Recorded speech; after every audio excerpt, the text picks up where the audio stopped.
안녕하세요. 방금 소개받은 김미아 세무사입니다. 오늘 이렇게 귀한 시간 오신 만큼 도움이 되셨으면 좋겠고요. 제가 이제 준비한 것은 실제 저희가 법인에 쌓여있는 잉여금을 어떻게 또 엑시스라는 표현은 좀 그렇지만 어떻게 잘 관리하면 앞으로 지속 가능한 경영을 할 수 있을 것인지 그것을 테마로 두고 6가지 정도 준비를 해봤습니다. 첫 번째는 우리가 알고 있는 미처분 잉여금은 과연 뭔지 한번 살펴보고요. 그리고 처분해야 하는 이유는 또 뭘까라고 한번 살펴본 후에 잉여금은 투자를 해도 없어지진 않습니다. 그래서 배당 전략이라든지 또는 잉여금을 뭐 대표님들보다는 자제분들에게 좀 더 많이 줄 수 있는 전략을 가져가려면 지분율이 높아야 되거든요. 그걸 위한 저가 종류 주식 전략, 그리고 또 하나는 요즘 가장 핫한 것 중에 하나입니다. 쿠쿠 하면 쿠쿠 홀딩스 이렇게 생각을 하시잖아요. 그래서 홀딩스를 만들 수 있는 지주회사 전략, 그리고 또 하나는 뭐 이것 또한 이슈가 되고 있죠. 자기 주식 전략. 이렇게 해서 한 6가지 정도로 좀 살펴보겠습니다. 첫 번째로 이제 미처분 잉여금이 무엇이냐라고 하시면 홈택스에 딱 이렇게 나와 있습니다. 기업은 일단 영속성을 가지고 하고 있기 때문에 전기와 단기와 차기라는 게 있습니다. 그래서 전기에 이월된 잉여금하고 거기에다가 단기에 열심히 영업을 해서 얻은 이익, 그걸 더해서 미처분 이익 잉여금이라고 부릅니다. 기업이 이 벌어들인 잉여금 중에서 뭐 배당을 하거나 또는 다른 잉여금으로 처분하거나 해서 이익 잉여금 처분 계산서에 작성을 하게 되죠. 여기 세무사님들 계시니까 아마 잘 아실 거고요. 이러한 잉여금은 사실 어떤 목적이 부여되어 있지 않기 때문에 배당으로도 쓸 수 있고 또 소각 대금으로도 쓸 수 있고 기타 여러 가지 방법으로 사용할 수가 있습니다. 그래서 처분하지 않은 것은 차기로 이월이 됩니다. 그러면 이런 잉여금을 우리가 왜 처분해야 하는지 2가지 사례를 가지고 한번 살펴보겠습니다. 첫 번째는 실제로 이제 평택에 계신 제조업을 하시는 분입니다. 이분은 정말 30년이 넘는 동안 열심히 일하시면서 매년 임직원들이 열정을 다해 일했죠. 한마음 한뜻으로 사업을 확대하기 위해서 뭐 배당이라든지 잉여금 환원 이런 것들은 사실 꿈도 못 꾼다고 말씀을 하셨어요. 그렇게 했는데 어느 날 예기치 못한 상황이 발생을 했습니다. 항상 건강하셨지만 뭐 제조업은 내일을 알 수 없다 하시면서 항상 고민하시더니 결국 일어나질 못하셨고 이 기업은 대부분 대표님이 주식을 보유하고 계셔서 자녀분은 또 공무원이었거든요. 그래서 결국은 다른 회사로 넘어가게 됐습니다. 그래서 좀 안타까웠던 거는 다른 회사로 넘어가면 직원들의 이제 계속적인 어떤 고용이 보장되지 않기 때문에 굉장히 어려운, 이게 어떻게 보면 미처분 잉여금이 너무 커서 기업 가치가 너무 높다 보니까 상속세 부담이 어마어마했던 거죠. 근데 가업 승계를 하는 어떤 뭐 좋은 기업들도 다 상속세 부담 때문에 문제를 많이 삼는 것 같아요. 하지만 또 다른 기업은 여기는 이제 35년 동안 했던 시흥에 있는 업체입니다. 여기는 마찬가지로 굉장히 열심히 일하셨어요. 근데 앞에 기업과 달리 이 기업은 매년 이익의 일부를 임직원들에게 나눠주셨습니다. 실제로 우리가 지금 이제 이 기업은 사내근로복지기금이라는 걸 활용하고 있는데요. 그래서 거기에 나눠주고 배당도 또 꾸준히 하셨고 뭐 우리 사주 조합이라든지 이런 걸 통해서 직원들은 또 열심히 일하면 복지 혜택이 있기 때문에 더 열심히 일할 수 있는 동기 유발을 또 했었습니다. 그래서 저희가 이제 인터뷰를 해보면 10년, 20년 근속할 수 있는 어떤 동기가 많이 유발되는 그런 회사였어요. 그래서 이분은 잉여금을 계속해서 처분하고 계셨기 때문에 승계 또한 자연스럽게 이루어질 수 있었습니다. 그래서 잉여금의 처분이 이런 것들을 보면 과연 우리가 이제 중소기업으로서 지속 가능한 경영을 하기 위해서는 반드시 필요하다라고 판단됩니다. 지금부터는 어떻게 보면은 좀 지식의 전달이 좀 많을 겁니다. 그래서 잉여금을 처분하기 위한 배당 전략. 잉여금 하면 배당입니다. 근데 우리가 배당을 못하는 이유는 세금 때문이죠, 사실은. 세금이 너무 많기 때문에. 그래서 이제 배당이 뭐냐라고 보면 상법 462조의 배당이 나와 있습니다. 배당은 기업의 이익을 출자자나 주주에게 나눠주는 겁니다. 그리고 배당 가능 이익은 재무제표를 보면 순자산가액에서 자본금 빼고 또 잉여금 빼고 그리고 남은 것입니다. 그래서 대통령령이 정하는 뭐 미실현 이익 이런 것들은 이제 다 빼고 나면 남습니다. 우리가 이거를 그냥 배당 가능 이익이라고 합니다. 미처분 잉여금상. 그러면 이 배당은 여러 가지 종류가 있습니다. 실제로. 첫 번째는 정기 배당. 많이 들어보셨죠? 그리고 중간 배당. 예를 들어 상장기업 같은 데는 분기 배당도 있습니다. 실제로. 그리고 또 하나는 금전 배당 또는 현물 혹은 주식. 또 하나는 이익 배당, 감액 배당, 또 차등 배당, 균등 배당. 이렇게 크게 나뉠 수가 있습니다. 하나씩 한번 살펴보면 정기 배당은 우리가 매년 말 결산할 때 정기 주주총회를 통해서 배당을 하게 됩니다. 중간 배당은 반드시 정관의 규정을 두시고 매년 1회 기준일이라는 걸 정해서 실제로 이사회 결의로 하게 됩니다. 배당은 시기를 분산하고 또 받을 주주와 회사 자금의 부담을 보고 시기에 맞춰서 하시면 가장 좋습니다. 두 번째가 금전으로 하는 현금 배당. 대부분 현금 배당 많이 하시죠. 그리고 요즘은 유가증권이나 부동산을 많이 배당합니다. 그걸 현물 배당이라고 합니다.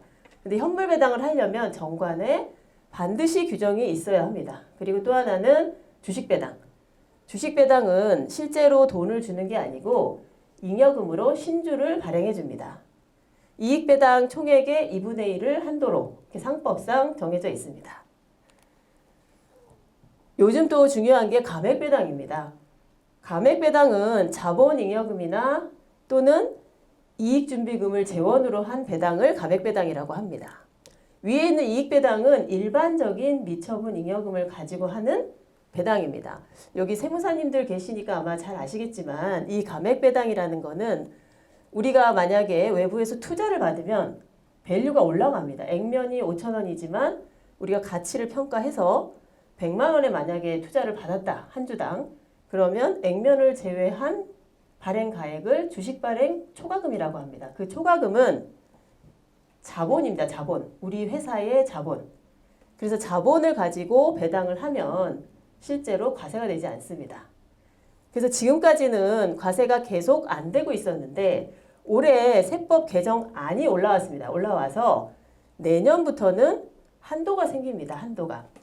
제가 이 뒤에 이제 설명을 드리겠지만 2023년부터는 감액 배당을 받을 때 아까 보시면 우리가 주식 발행 초과금이 이제 100만 원에서 5천 원을 빼면 얼마가 되죠? 999만 5천 원이잖아요. 그걸 가지고 감액 배당을 받으려고 봤더니 우리 자본금이 100만 원밖에 안 되는 거예요. 예를 들면. 그러면 그 100만 원 한도로만 감액 배당을 받을 수 있도록 법이 바뀝니다.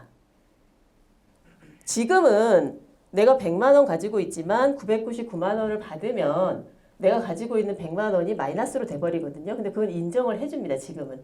약간 뭐 어려운 얘기긴 하지만 근데 앞으로는 인정을 안 해서 올해 만약에 우리 재무제표에 주식 발행 초과금이 있다. 그러면 올해 반드시 감액 배당을 하실 것을 이제 추천드립니다. 감액 배당은 이렇게 재원을 보시면 우리가 아마 이 T자형을 많이 보셨죠? 자산, 부채, 자본. 이 자본 안에 자본금, 자본잉여금, 이익잉여금 이렇게 나눠져 있습니다. 이 중에 자본잉여금, 이익준비금은 저희가 현금 배당할 때마다 10%씩 쌓는 게 있어요. 그걸 이익준비금이라고 하거든요. 그래서 이 두 개를 재원으로 배당하는 것을 감액배당이라는 말을 씁니다.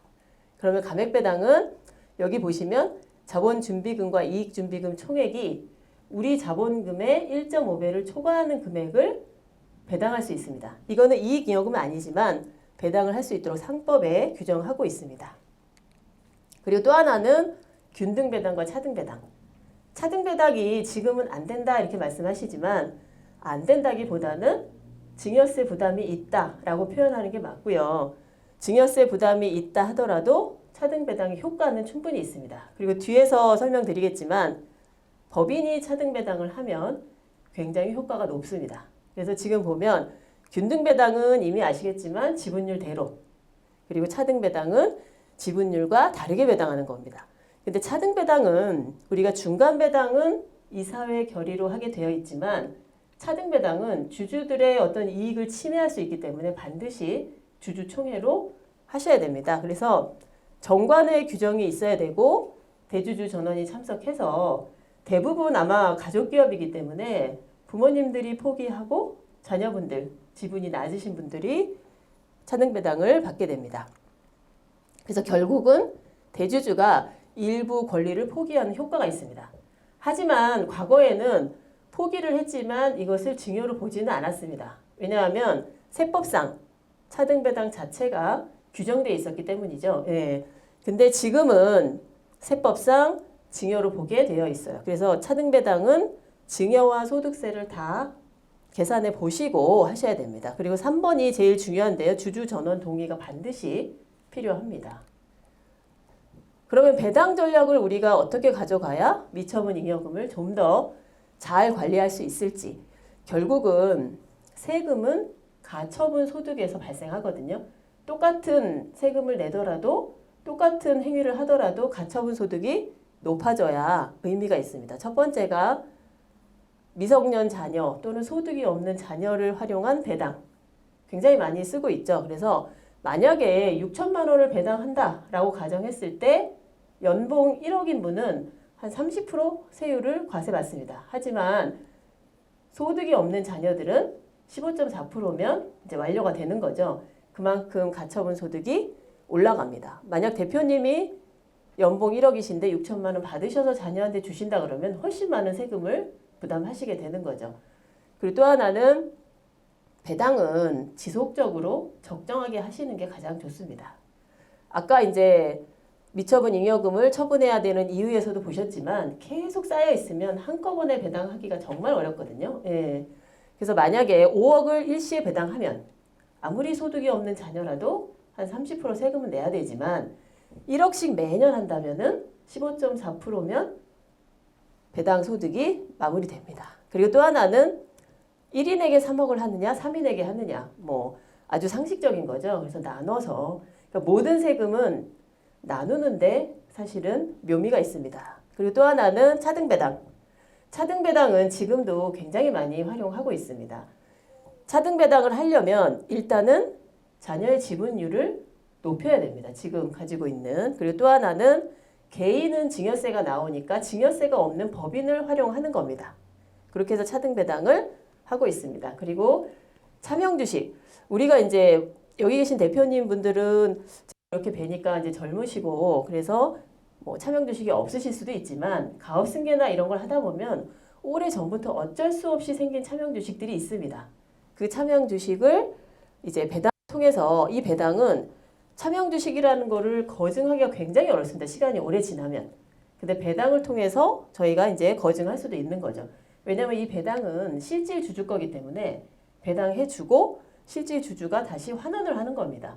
그러면 내게 아니니까 돌려주는 거겠죠. 그러면 적극적으로 이제 소명이 될 수 있는 그런 부분도 있습니다. 그리고 또 하나는 우리가 왜 배당을 하느냐라고 봤을 때는 배당을 통하면은 순자산 가치가 조정됩니다. 저희가 이제 법인이기 때문에 재산이 주식입니다. 주식. 근데 주식의 가치는 예전에는 순손익과 순자산을 가중평균해서 그대로 계산하게 돼 있었습니다. 그래서 순손익이 마이너스가 되면 그만큼 주식 가치가 떨어집니다. 하지만 지금은 순자산의 80%를 하한으로 하고 있기 때문에 배당을 하지 않는 한 쌓여있는 잉여금은 사라지지가 않습니다. 그래서 순자산 가치를 조정하기 위해서 배당은 효과가 있는 것이죠. 그리고 또 하나는 배당을 통해서 실질적으로 가지급이 없을 수 없기 때문에 상환할 수 있는 뭐 출처도 마련할 수 있고요. 또 주식을 정리하면 세금이 나올 거니까 그 세금도 배당으로 확보할 수 있습니다.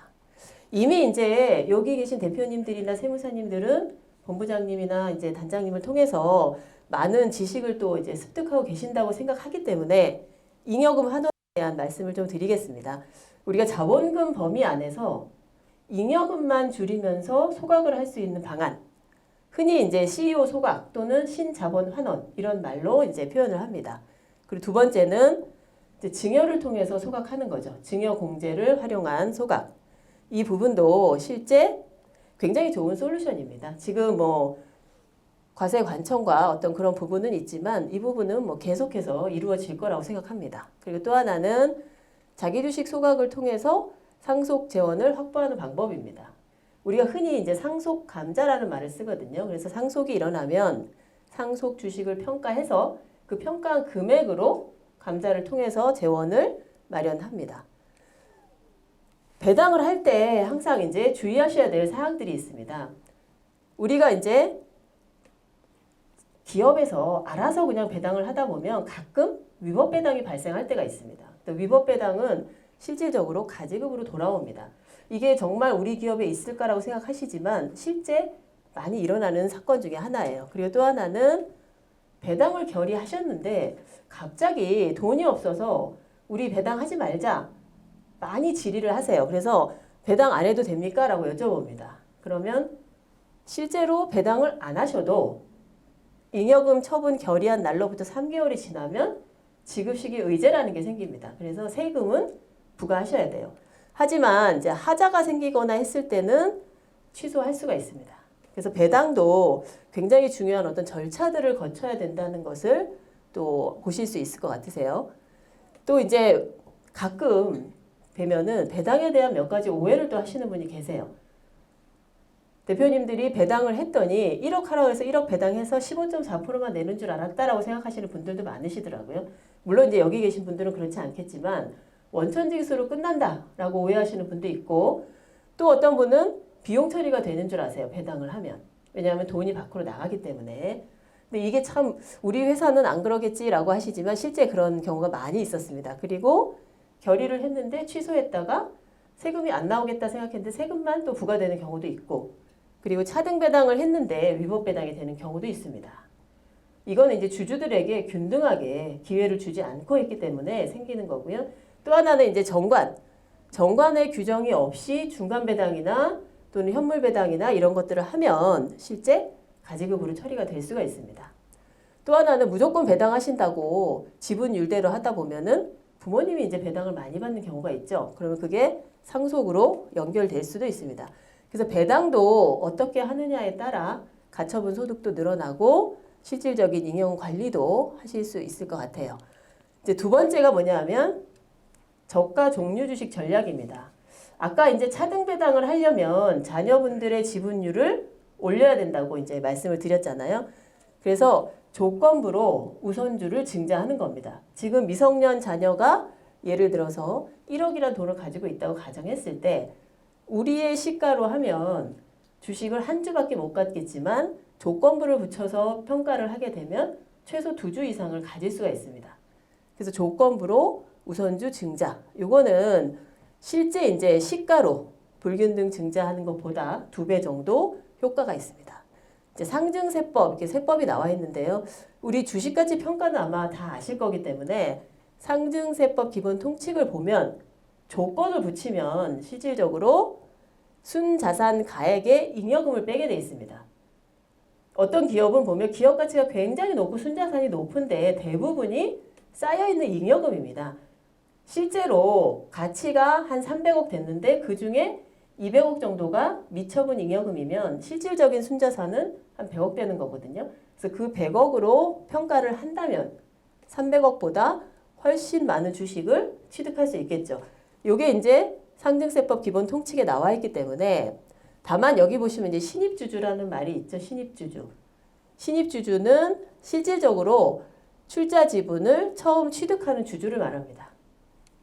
그래서 여기 보면 종류 주식을 발행해서 아까 이제 조건부 저가 종류 주식이라고 말씀드렸잖아요. 그래서 이익 배당이나 자녀재산 분배에 관한 종류 주식. 요즘 차등 배당이 안 되다 보니까 우선주 발행을 통한 차등 배당 효과를 또 많이 활용하고 있습니다. 그래서 여기 보시면 회사가 이익 배당에 대해서 다른 종류의 주식을 발행하는 거죠. 예를 들면 외부 투자가 들어올 때 우리가 뭐 전환 우선주 또는 상환 우선주 이런 것들을 발행하는 것과 동일한 효과입니다. 그리고 상법에도 보면 이익 배당은 당연히 각 주주가 가진 주식 수에 따라 하는 게 원칙이지만 실제 상법에서 종류 주식을 정했다라고 하면 균등하게 하지 않아도 인정을 해줍니다. 여기 보시면 이제 발행 주식의 종류는 보통은 저희가 한 가지밖에 없어요. 주식이. 그래서 그냥 보통 주식이라고 부릅니다. 그거는 통상적으로 근데 두 가지 이상의 주식을 발행하면 나머지는 이제 정관에 명칭이 등기되어 있습니다. 그리고 아까 이제 신입주주란 말을 썼잖아요. 그래서 신입주주만이 조건부 우선주 증자가 가능합니다. 이거는 실제로 보통 주식을 갖고 있어도 우선주를 발행해서 처음 들어가면 신입주주로 봅니다. 그래서 여기 보시면 뭐 상환 우선주나 전환 우선주 이런 것들을 이제 실제 보충적 평가 방법으로 해서 산정한 거죠. 이거 할 때 예를 들면 조건을 잉여금을 주지 않는 조건으로 하면 주가를 낮출 수 있는 거죠. 그래서 여기 근거 법령들이 굉장히 많습니다. 이거 보면 상증법 이제 해석 사례에도 이런 것들이 나옵니다. 신입주주는 실질적으로 내용이 다른 종류 주식을 배정받는 주주라고 쓰여 있어요. 그리고 종류 주식은 제1항의 경우 여기서 정관의 내용을 정하면 됩니다. 그리고 이제 신입주주의 의미를 한번 살펴보겠습니다. 실제로 한 삼형제가 있었는데요. 이건 사례입니다. 삼형제가 그 중에 형님만 증자에 액면으로 참여를 했습니다. 그랬더니 과세관청에서 불균등 증자이기 때문에 실질적으로 지금의 시가, 우리가 흔히 알고 있는 순자산과 순손익의 가중평균을 가지고 과세를 했어요. 그랬더니 그 주식을 들여다보니까 요거는 조건부 우선주였습니다. 그래서 시가 자체가 미처분 잉여금을 제외하고 평가하다 보니 증여이제 금액이 굉장히 적었습니다. 그러니까 이걸 한 이유는 첫째에게 많은 지분을 주고 이제 승계의 효과를 하기 위해서 이걸 한 거였거든요. 그래서 이렇게 해서 인정을 받은 사례입니다. 그러면 우선주는 우리가 이제 보통주를 우선주로 전환할 수 있는지를 한번 살펴보겠습니다. 요즘 이제 신자본 환원이라는 얘기를 아마 세무사님들은 잘 아실 것 같은데 그때 보통주를 우선주로 할 수 있느냐? 변경할 수 있습니다. 물론 총주주의 동의를 받아서. 그러니까 우선주로 전환하고자 하는 주주는 당연히 합의하셔야 되고요. 그리고 보통주로 남는 주주도 전원 동의하면 가능합니다. 그리고 발행 주식의 종류는 당연히 상법상 명기를 하면 됩니다. 그래서 이제 증자의 근거는 이제 정관에 이렇게 기재하게 되어 있습니다.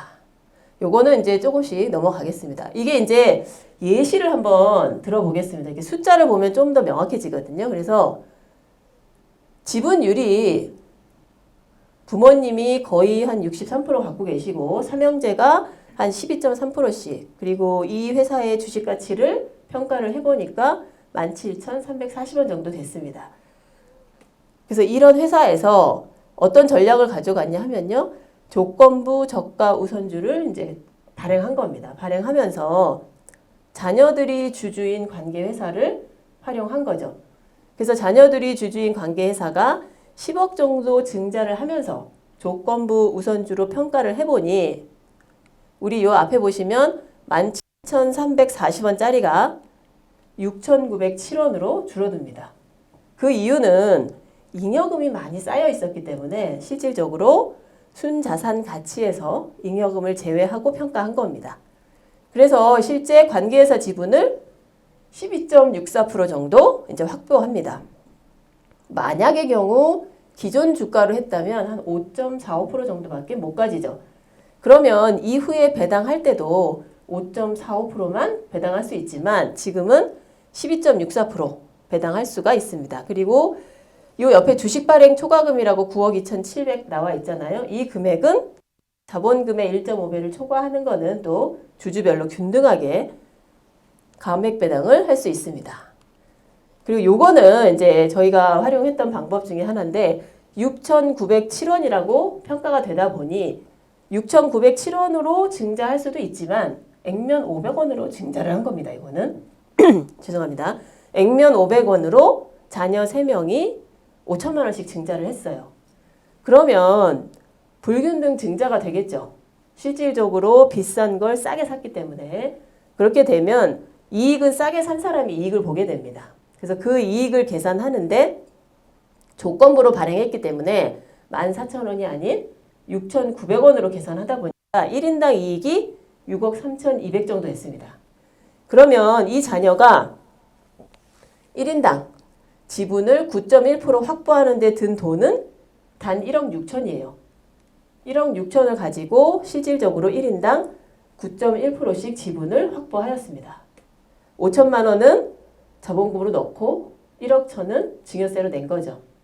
그래서 이렇게 지분율을 확보하고 나면 부모님 지분율이 한 55% 정도 되죠. 나머지는 자녀들이 갖게 됩니다.